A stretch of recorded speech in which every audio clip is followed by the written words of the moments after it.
Hola chicos, vamos a hacer nuevamente un ejercicio de estadística de la semana 2 del libro de Lind, edición 2008, página 46-47, el ejercicio número 30. El ejercicio número 30 nos dice, los siguientes datos proporcionan las cantidades semanales que gasta en abarrotes una muestra de hogares. Entonces, el ejercicio nos dan estos valores de aquí, ¿ya? Estos valores representan los gastos en dólares. Las preguntas nos dicen, ¿cuántas clases recomendaría? ¿Qué intervalo de clases sugeriría? ¿Cuál recomendaría como un límite de la primera clase, un límite inferior?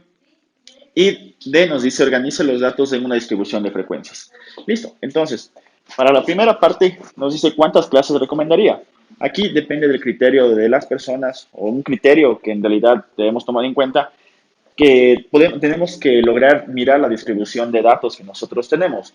Entonces, ¿cómo se hace eso? ¿Cómo se llega a ese criterio? Nosotros tenemos un criterio que es 2 a la K, donde K va a ser el número de clases que vamos a poder definir en un intervalo de frecuencias. Entonces, ¿cómo calculamos esto? Nosotros necesitamos que por lo general 2 a la K sea mayor que n, donde n es el número de datos que nos están dando en nuestro ejercicio. En este caso, nosotros tenemos aquí 45 ejercicios, 45 datos.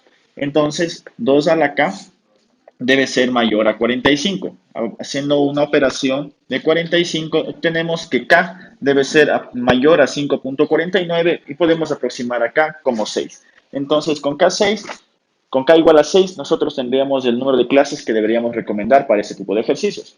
Luego, la parte B nos dice, ¿qué intervalo de clase sugeriría? El intervalo de clase, la fórmula para encontrar los intervalos de clase está definida como el valor máximo menos el valor mínimo sobre el número K o el número de clases que vamos a poder calcular.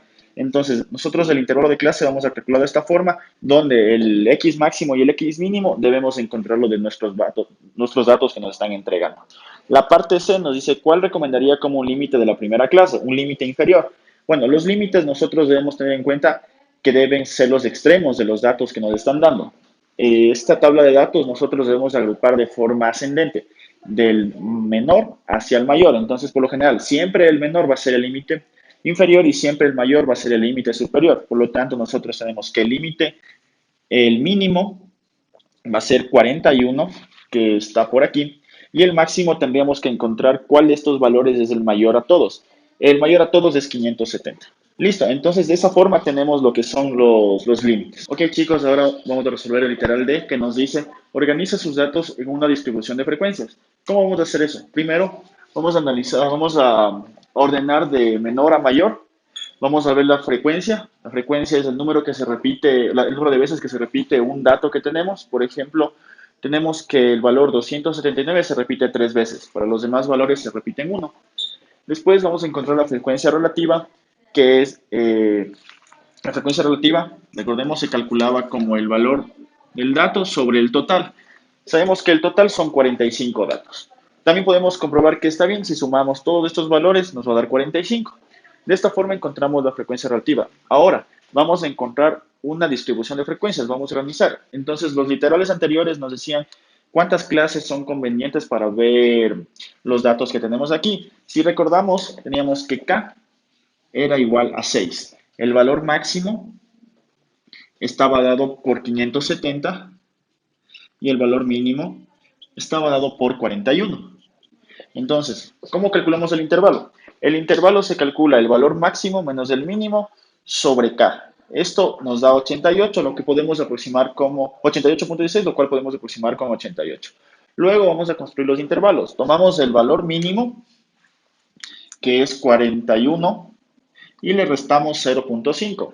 Entonces, tenemos que mi extremo inferior va a ser el mínimo menos 0.05. ¿Ya?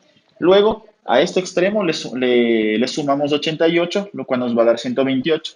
Luego tenemos 128 más 88, nos da este valor de 216.95 y así sucesivamente. Si nos damos cuenta aquí, en realidad tenemos 6 filas, lo cual está determinado por el número K que nosotros encontramos antes. Luego tenemos que encontrar la frecuencia. ¿Cómo encontramos la frecuencia? Buscamos los intervalos que tenemos. Por ejemplo, entre 40.95 y 128.95 serán estos valores de aquí. Tenemos exactamente 1, 2, 3, 4, 5 y 6 valores. Por lo tanto, la frecuencia va a ser 6. Luego realizamos 128.95 a 216, quiere decir, desde este valor hasta este valor y contamos el número de veces que se repiten esos números. En este caso tenemos 10 y así sucesivamente. Para comprobar si esto está bien, sumamos estos valores y nos debe dar 45, que es el número de datos que estamos utilizando para este problema. Luego encontramos la frecuencia relativa, que es n sobre ni sobre n, donde ni son estos valores, este primer valor, este segundo valor, esto sobre 45 nos da 0.13, 10 sobre 45, 0.22 y así sucesivamente, y de esta forma logramos encontrar la parte D que dice una distribución de frecuencias.